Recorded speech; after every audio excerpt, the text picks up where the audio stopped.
Bapa dan Putra dan Roh Kudus. Amin. Saudara-saudari terkasih, selamat berjumpa kembali dalam program Gema Paulus edisi Rabu 19 Agustus 2026. Bersama saya Pastor Eras OFM. Hari ini kita akan bersama-sama mendengar dan merenungkan bacaan Injil Matius bab 20 ayat 1 sampai dengan 16a. Tuhan bersamamu dan bersama rohmu. Inilah Injil suci menurut Matius. Dimuliakanlah Tuhan.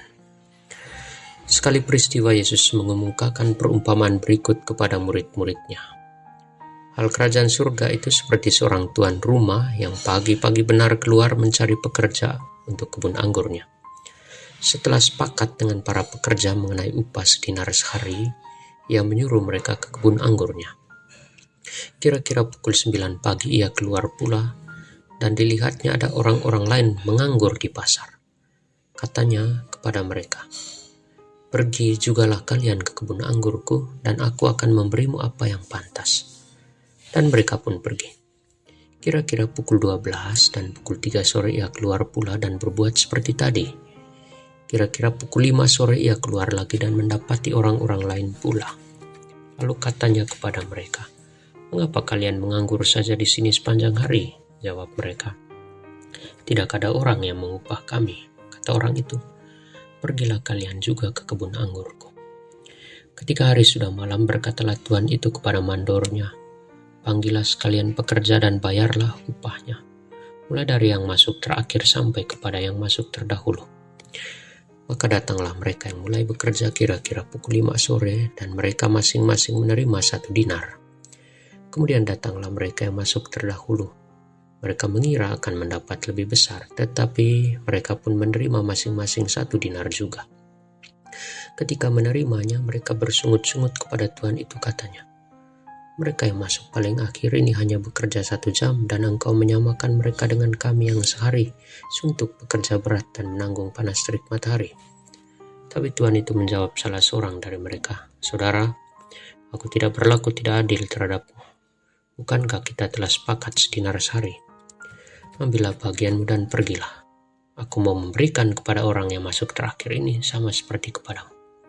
Tidakkah aku bebas mempergunakan milikku menurut kehendak hatiku, atau iri hati ke engkau karena aku murah hati?"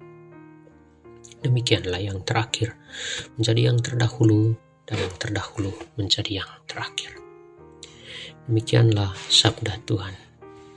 Terpujilah Kristus. Saudara-saudara terkasih, pernahkah kita merasa seperti orang-orang dalam Injil hari ini?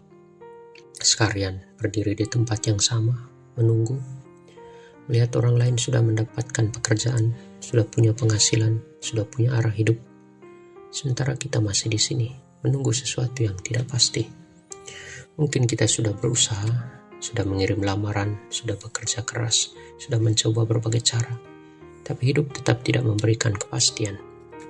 Dan yang paling melelahkan bukan hanya soal uang, yang melelahkan adalah perasaan bahwa hidup kita seperti tidak punya pijakan. Besok bagaimana? Bulan depan bagaimana? Pekerjaan ini masih ada atau tidak? Penghasilan cukup atau tidak? Saya akan tetap tinggal di sini atau harus pergi lagi? Kita hidup dalam dunia yang sering tidak memberikan janji kestabilan. Dan mungkin pada satu titik kita mulai bertanya, apakah Tuhan masih melihat saya?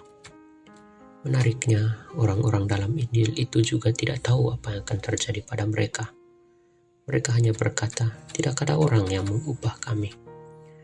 Mereka sudah berada di sana sejak pagi, tetapi sampai sore belum mendapatkan tempat. Namun kemudian sesuatu terjadi. Tuan kebun itu keluar lagi, padahal hari sudah hampir selesai. Ia bisa saja berkata, "Sudahlah, sudah terlambat." Tetapi ternyata tidak. Ia datang mencari mereka. Dan mungkin disinilah Injil hari ini berbicara kepada kita. Kita sering mengira bahwa kalau hidup kita belum berhasil, berarti Tuhan sedang jauh. Kalau pekerjaan belum stabil, berarti Tuhan belum menjawab. Kalau masa depan masih kabur, berarti Tuhan meninggalkan kita. Tapi Injil berkata lain. Kita mungkin belum menemukan tempat kita, tetapi Tuhan tidak berhenti mencari, menemani, dan berjalan bersama kita. Perhatikan, Tuan kebun itu tidak memberikan mereka penjelasan panjang tentang masa depan.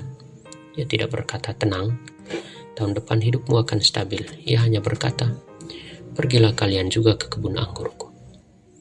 Hari itu mereka mendapatkan tempat, hari itu mereka mendapatkan pekerjaan, hari itu mereka tidak lagi berdiri sendirian di pasar. Mungkin itulah iman yang perlu kita pegang ketika hidup belum memberikan kepastian. Bukan keyakinan bahwa semua masalah akan segera selesai, tetapi keyakinan bahwa di tengah hidup yang belum pasti, kita tidak sendirian. Mungkin hari ini kita masih berdiri di pasar kehidupan, belum tahu kemana harus pergi, belum tahu kapan hidup akan berubah, bagaimana masa depan kita, tetapi jangan cepat-cepat menyimpulkan bahwa karena hidup belum memberi kita kepastian, maka Tuhan tidak melihat kita.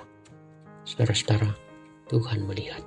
Ia datang, Ia mencari, Ia menemani kita, berjalan bersama kita, bahkan ketika hari sudah sore. Dan mungkin hari ini kita hanya perlu mendengar satu kalimat dari Injil. Pergilah kalian juga ke kebun anggurku. Artinya, kamu masih punya tempat. Hidupmu belum selesai, kamu belum terlambat. Mungkin kita belum memiliki kepastian tentang hari esok, tetapi hari ini kita boleh berjalan bersama Tuhan, pelan-pelan, satu hari demi satu hari. Sebab harapan kekatolikan bukan selalu tentang mengetahui apa yang akan terjadi besok. Kadang-kadang harapan hanya berarti percaya. Aku belum tahu apa yang akan terjadi, tapi aku tahu bahwa Tuhan masih mencariku. Ia berjalan bersamaku karena Ia adalah Immanuel, Allah beserta kita. Semoga Tuhan memberi kita damai. Amin. Tuhan bersamamu dan bersama rohmu kita sekalian. Pekerjaan-pekerjaan kita, usaha-usaha kita hari ini diberkati oleh Allah yang Maha Baik, Bapa dan Putra dan Roh Kudus. Amin.